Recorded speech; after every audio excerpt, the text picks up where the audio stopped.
here Right. that I think is subtle, but is related deeply to the to the book, and you can find this thread and hang on to it throughout the entire book. I think.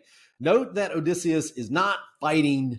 He is not fighting the suitors. All right, as literal and as bloody as this is, and I agree with all that. Odysseus is fighting fate. He is fighting against everything that time and chance and competing wills and foolishness and wisdom and avarice and ambition and desires of all kinds, all the elements of circumstance have brought to bear on his life.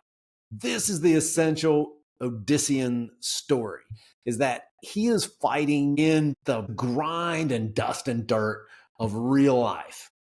And the whole composition of that is fate.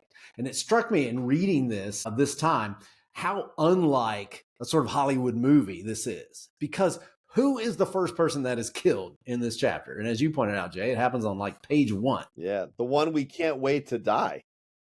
Yes, the one we can't wait to die. The one all the suitors say is he was the best of us. He was the champion fighter. He's the one. And in most films or movies, that is the last person who dies.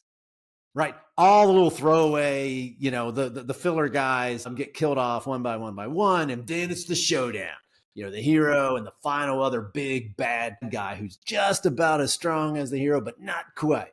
And he dies, in the end. Notice significantly, that is almost the opposite of what happens here. Antinous is shot first while he's drinking. He didn't even get to lift a sword and fight. Supposedly he was a great fighter. We never even got to see him in action.